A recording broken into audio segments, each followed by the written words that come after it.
Reporting the news is a serious business, especially when it comes to allegations that can damage reputations, raise doubt about the people and products we trust. Sometimes, though, reporters don't get the whole story. Remington Arms believes that shooters should know the truth about the Model 700, and it's a story they won't see on cable TV. In a history that spans almost 5 full decades, the Remington Model 700 has always been at the top of its class. Reliable. Right down the middle. Those rifles saved many, many Marines' lives. Refined. The way that was all put together and the way it beds into the stock, it promotes tremendous accuracy. It's a tack driver of a rifle. It's extremely accurate. Respected. Absolutely critical. You gotta have it. It's like air. Those testimonials come from experienced shooters who volunteered to shoot straight and tell the truth about a legendary firearm. The Remington 700 is a marvelous rifle, marvelous rifle. There are millions of them out there, and I've shot I don't know how many thousands of rounds through a Remington 700. Never had a problem. But the truth stands in sharp contrast to what you may have seen on TV. A CNBC report that tells only part of the story of the world's most popular bolt-action rifle. Is there any credible argument that this mechanism is safe? No. In fact, a review of the program uncovered numerous inaccuracies, misstatements, and mischaracterizations, all in support of a false conclusion that a design flaw in the Model 700 makes it prone to accidental discharge. Since the first Model 700s were introduced almost 50 years ago, more than 5 million have been sold to generations of satisfied shooters. Billions of rounds have been fired. Although a small portion of those millions of users have told the company a Model 700 rifle went off when they didn't intend for it to, both Remington and experts hired by plaintiffs' attorneys have tested accident guns which were alleged to have fired without a trigger pull, and neither has ever been able to duplicate such an event on guns which had been properly maintained and which had not been altered after sale. No scientific test has ever supported the accidental discharge theory of plaintiffs' lawyers and their expert. That's true, even with the gun at the center of the CNBC report. The reporter tells the compelling story of the Barber family, who lost their son in a hunting accident a decade ago. But the show never reveals the condition of the gun, which experts found was heavily rusted, with a trigger engagement screw, safety lever, and fire control mechanism all adjusted or removed and reinstalled. A statement made shortly after the incident concluded that a number of abnormal conditions existed in the Barber's firearm. Even so, experts for both Remington and the family found the Barber's gun worked properly when it was tested. The supposed flaw could not be repeated. The gun fired only when the safety was in the fire position and the trigger was pulled, exactly as it was designed to do. At the end of the day, with the Barber incident, we weren't there when that happened, and we feel for that family. I mean, I have the deepest sorrow for any family that suffers that kind of loss. At the same time, CNBC did not make a factual tie between what happened during those personal tragedies and a defect in our firearms. Another story involved the death of Kathy Anderson, which CNBC began by inaccurately reporting the shot was fired when someone unloaded a gun in the next room. Bullet went through the wall, shot that lady in the head. She died in her sister's arms. But the police report clearly reveals that wasn't the case at all. An investigator's diagram shows Mrs. Anderson was in the same open space as the shooter, just a few feet away, with no obstruction between them. The investigator's report shows the shooter wasn't unloading the gun, but had handed a loaded firearm to a 14-year-old visitor without checking the bolt closure first. As the teenager gave the gun back, the shot fired, killing Mrs. Anderson. Once again, when experts for Remington and the woman's family examined the gun, neither side could replicate the alleged problem. The gun fired only when the trigger was pulled. The CNBC report featured other incomplete evidence. No fire. Like this video, which purports to show law enforcement officers having trouble with their Model 700s. But veteran investigators who've seen the entire video say they doubt that. For one thing, the video doesn't reveal the condition of the gun or what happened to it after the camera stopped rolling. I would want to see the condition of that trigger.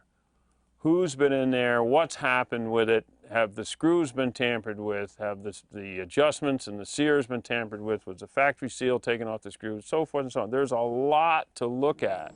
But the guns with the alleged problems were not sent to Remington Arms for examination. And the video raised other questions. Who made the videos and for what purpose? Were the rifles shown tested and inspected? And what were the results?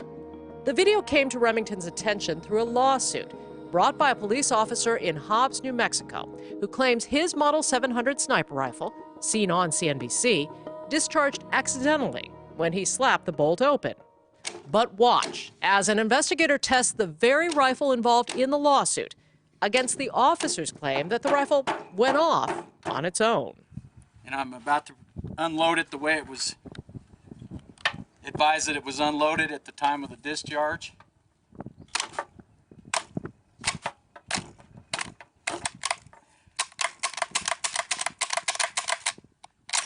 As you can see, the rifle is functioning as designed.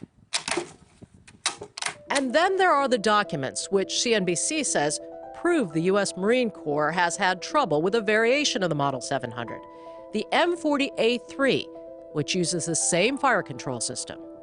Retired Marine Captain Jason Schaubel, who received the Silver Star, the Bronze Star with a V device, and a Purple Heart for his combat service in Iraq as part of an elite force reconnaissance unit employing sniper teams, and is now a Remington executive, looked at the complete documents and found they tell a very different story. Marine Corps investigators concluded discharges had occurred after sniper trainees had adjusted their triggers outside of authorized limits. The Marines issued changes to the training manual to halt the adjustments, disassembly, or honing, stoning of any part of the trigger group.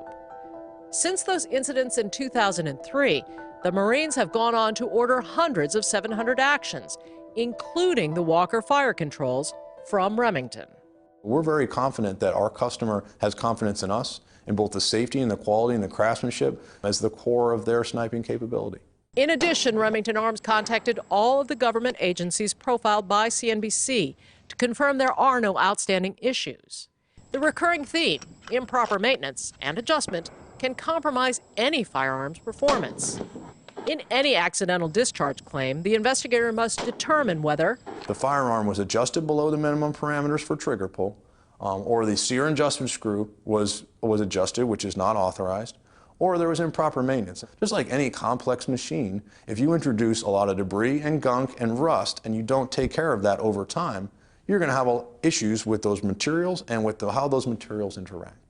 Remington's focus remains on information, not innuendo, unlike the insight of so-called corporate insider Roger James.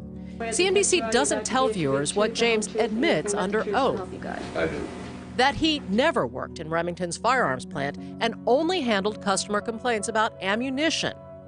What's more, James left the company 17 years ago. Did he have any recollection of ever hearing anyone at Remington discuss alleged discharges involving bolt-action rifles like the Model 700?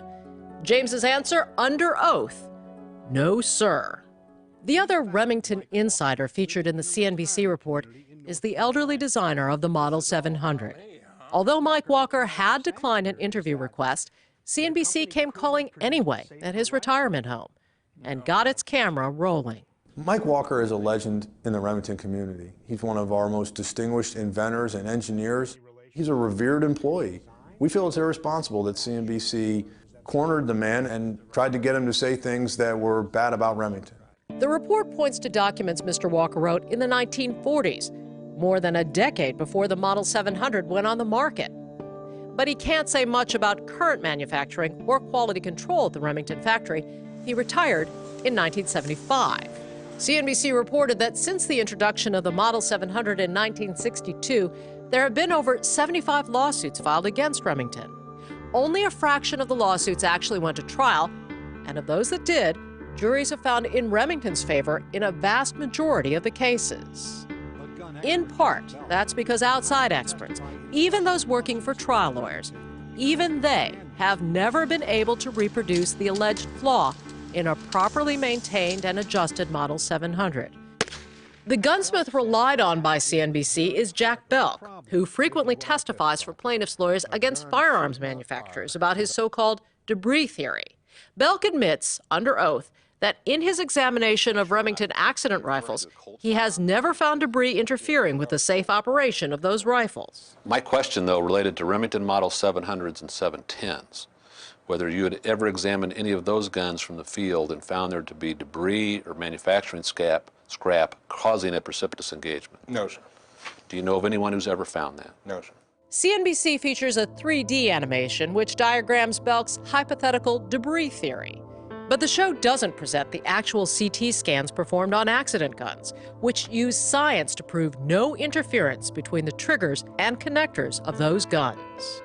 Belk has seen the CT scans too, and his debris theory is prominently featured on CNBC. But his background as a well-compensated expert for injury lawyers didn't get much scrutiny.